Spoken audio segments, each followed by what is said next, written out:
अगर आज के समय में इस पृथ्वी पर सबसे ताकतवर स्पीशीज को देखा जाए तो उनमें सबसे बड़ा नाम हम इंसानों का ही आता है।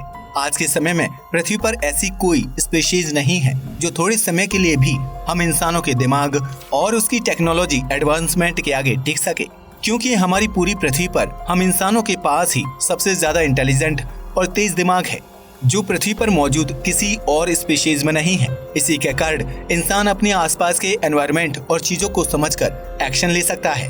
आज के समय में हम इंसानों का दिमाग हमारी पृथ्वी तक ही सीमित नहीं है, बल्कि हम पृथ्वी के आसपास ग्रहों और अपने सोलर सिस्टम और यहाँ तक कि अपने यूनिवर्स के बारे में भी लगातार जान रहे हैं। और हमारी रिसर्च के मुताबिक अभी तक हमारी यूनिवर्स में भी हम इंसानों से ज्यादा इंटेलिजेंट कोई एलियन स्पीशीज मौजूद नहीं है, और अगर है भी तो शायद वो हमारी नजरों से अभी तक काफी दूर है। पर इंसानों की इतनी इंटेलिजेंसी को देखते हुए सवाल उठता है कि आखिर कैसे पृथ्वी पर हम इंसानों का जन्म हुआ, और आखिर वह पहला इंसान कैसे जन्मा था जिसने पृथ्वी के सबसे इंटेलिजेंट स्पीशीज की नींव रखी। तो दोस्तों, आज हम जानने वाले हैं कि पृथ्वी पर सबसे पहले इंसान का जन्म कैसे हुआ था।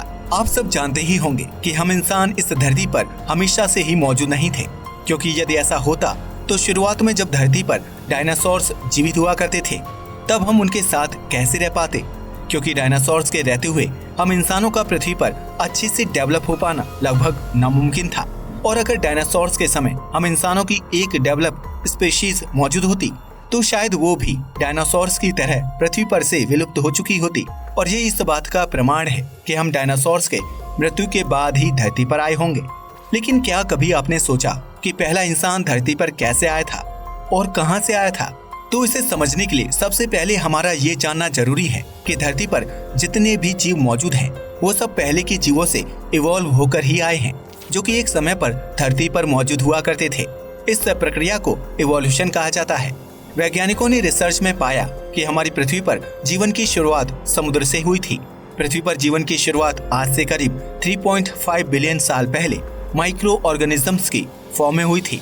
यानी कि यह इतना छोटा था कि इसे हम अपनी आंखों से देख नहीं सकते थे, और यह पानी के अंदर काफी गहराई में रहा करते थे। लेकिन बाद में जब धीरे धीरे इवोल्यूशन होता गया तब इन माइक्रो ऑर्गेनिज्म में काफी सारे बदलाव होना शुरू हो गए। यह सिंगल सेल्यूलर से मल्टी सेल्यूलर बन गए, जिसके बाद इनमें कई कॉम्प्लेक्स स्ट्रक्चर बनने लगे, और समय के साथ यह पूरे मल्टी सेल्यूलर ऑर्गेनिज्म इवॉल्व होने लगे। इनमें से कुछ उस पानी में ही रुक गए और कुछ धीरे धीरे पानी से बाहर जमीन पर भी रहना शुरू कर दिए। इसके कई हजारों लाखों साल तक इवोल्यूशन कुछ इस प्रकार हुआ कि बड़े बड़े जीव भी धरती पर अस्तित्व में आ गए, जैसे कि डायनासोर्स। और ऐसा भी कहा जाता है कि इन डायनासोर्स की प्रजातियों के खत्म होने के बाद ही ह्यूमन इवोल्यूशन की शुरुआत हुई। आइए हम इसे और भी गहराई से समझने की कोशिश करते हैं। ऐसा कहा जाता है कि 66 मिलियन साल पहले एक बड़ा एस्टेरॉइड धरती से टकराया था। उस समय पृथ्वी पर एस्टेरॉइड की टक्कर काफी ज्यादा खतरनाक थी, जिसके चलते पृथ्वी का वातावरण लगभग पूरी तरह से खत्म हो गया था। पृथ्वी का इकोसिस्टम पूरी तरह से बिगड़ गया था। पृथ्वी के समुद्रों में बड़ी बड़ी समुद्री लहरें उत्पन्न हुई थी, जिसने पूरी पृथ्वी को डुबो दिया था। पृथ्वी पर बड़े बड़े भूकंप आए थे, और इसके अलावा वैज्ञानिक ये भी बताते हैं कि उस समय एस्टेरॉइड की टक्कर के चलते पृथ्वी पर मौजूद ज्यादातर बड़े वोल्केनो भी फट गए थे। और इन सभी घटनाओं के एक साथ होने के चलते पृथ्वी पर एक बहुत बड़ा मास एक्सटिंक्शन हुआ था, जिसके कारण इन डायनासोर्स की प्रजातियों का अंत हो गया था, और साथ ही जमीन पर रहने वाले कई अन्य रेप्टाइल्स भी इसमें मारे गए थे। ऐसा भी माना जाता है कि लगभग 75% फ्लोरा और फौना भी इसमें नष्ट हो गई थी। इसके कारण ये हुआ कि धरती पर कई सारी निचेस यानी कि कुछ प्रजातियों के रहने का स्थान अब खाली पड़ गया था, और साथ ही धरती के इकोसिस्टम का बैलेंस भी खराब होने लगा था।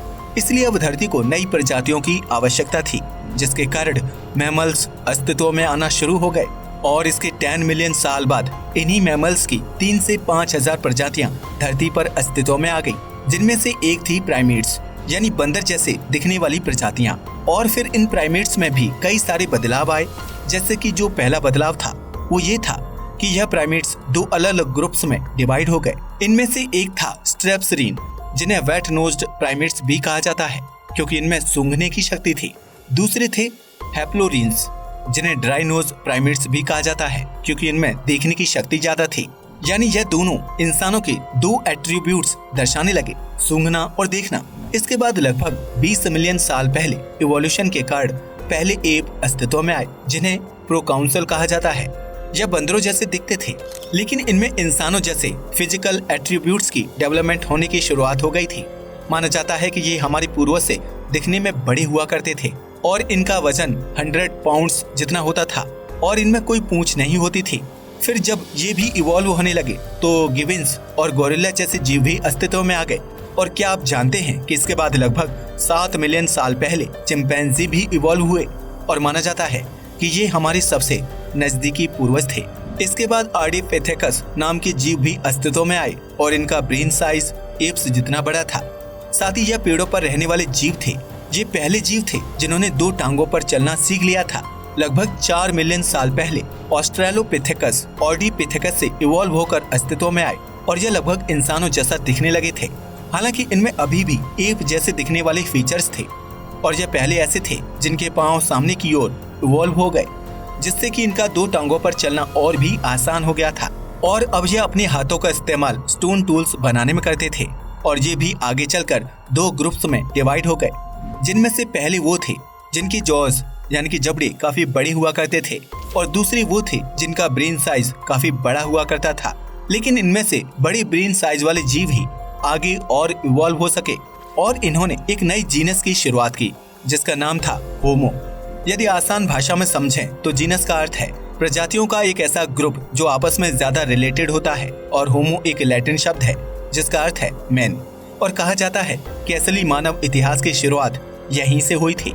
इस होमो जीनस के पहले सदस्य थे होमो हैबिलस, जिन्हें हैंडीमैन के नाम से भी जाना जाता है क्योंकि यह पत्थरों से बने हुए औजारों का इस्तेमाल करते थे।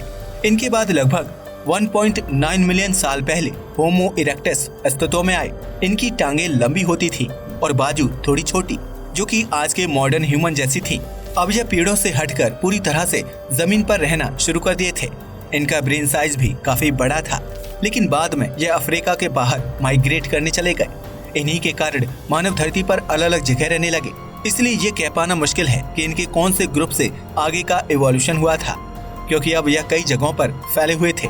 इनके बाद लगभग 3 लाख साल पहले होमो सेपियंस अस्तित्व में आए। इनका ब्रेन साइज पहले से ज्यादा विकसित था और साथ ही यह ज्यादा क्रिएटिव और इनोवेटिव भी थे। यही कारण था कि इनके पहले धरती पर मौजूद नियांडरथल कम क्रिएटिव होने के कारण अस्तित्व से हट गए और इन होमो सेपियंस ने उनका स्थान ले लिया। उस समय होमो सेपियंस पृथ्वी पर मौजूद सबसे ज्यादा इंटेलिजेंट स्पीशीज थी, जो अपने शिकार को आधुनिक पत्थरों के हथियारों के जरिए आसानी से शिकार कर सकती थी। इसके अलावा होमो सेपियंस की क्रिएटिविटी के चलते होमो सेपियंस अपने आसपास के एनवायरनमेंट को दूसरे जानवरों से ज्यादा अच्छा समझ सकते थे और अपने आप को दूसरे जानवरों से बचा भी सकते थे। होमो सेपियंस की इसी क्रिएटिविटी के कारण होमो सेपियंस ने समय के साथ अपनी सभ्यताओं को मजबूत करने और अपनी टेक्नोलॉजी को मजबूत करने पर लगातार काम किया। होमो सेपियंस ने समय के साथ जानवरों के शिकार के साथ साथ वेजिटेरियन चीजों को भी खाना शुरू कर दिया और खेती जैसी चीजों को समझा। खेती वह पहला कदम बताई जाती है जिसने आज के मॉडर्न इंसानों की नींव रखी, क्योंकि इसके बाद हम होमो सेपियंस ने कभी पीछे मुड़कर नहीं देखा। और आजकल विज्ञान के विकास और उन्नति के कारण हमारा और भी विकास हर दिन हो रहा है। अब हम इतने समर्थ हो चुके हैं कि हम अपना जीवन अच्छे से जी सकते हैं और टेक्नोलॉजिकल एडवांसमेंट्स के कारण हर दिन बनने वाले नए नए डिवाइसेस हमारे जीवन और आसान कर देते हैं। तो हम उम्मीद करते हैं कि अब आप इस रहस्य को समझ गए होंगे कि किस प्रकार धरती पर पहला इंसान आया था और कहां से आया था। आज के समय में भी हमें कई सारे प्रमाण मिलते हैं कि किस तरह ह्यूमन इवोल्यूशन हुआ था। इन प्रमाणों में सबसे ज्यादा सहायक हैं फॉसिल्स यानी कि जीवाश्म। हमें हमारे पूर्वजों के कई सारे जीवाश्म मिले हैं जिससे हम ये बता सके कि वह कितने बड़े हुआ करते थे और उनमें और हम में क्या फर्क था, और ये भी अनुमान लगाया जा सका कि वह कैसे दिखते थे। साथ ही कुछ आर्कियोलॉजिकल साइट्स की खुदाई के दौरान भी ये पाया गया कि किस प्रकार हमारे पूर्वज पत्थरों के बने औजारों का इस्तेमाल करते थे।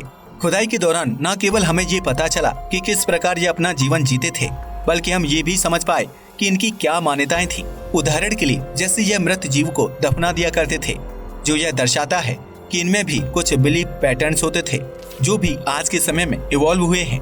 तो दोस्तों, कहने का मतलब ये है कि हम इंसानों का जन्म किसी एक इंसान से नहीं हुआ था, बल्कि आज हम जो इंसान हैं, जिस फिजिकल स्ट्रक्चर और जिस दिमाग के साथ मौजूद हैं, वह पृथ्वी पर लाखों हजारों साल के इवोल्यूशन के चलते ऐसा बना है जैसा आज हम उसे देख रहे हैं। और ये इवोल्यूशन लगातार जारी है और आगे भी आज से कई हजार या लाख साल बाद हमें हमारी अपनी ही इंसानों के शरीर और यहाँ तक कि दिमाग में भी काफी ज्यादा बदलाव देखने को मिलेंगे। और ऐसा भी हो सकता है कि आज की तुलना में हमारी फ्यूचर की मानव सभ्यता आज के हम इंसानों से हजारों गुना ज्यादा समझदार और तेज दिमाग वाली हो। कुल मिलाकर कहने का मतलब है कि इवोल्यूशन कभी नहीं रुकता है और ये लगातार जारी रहता है। आज के लिए बस इतना ही। वीडियो पसंद आया हो तो इसे लाइक और शेयर करें, साथ ही चैनल को भी सब्सक्राइब करें। जय हिंद दोस्तों।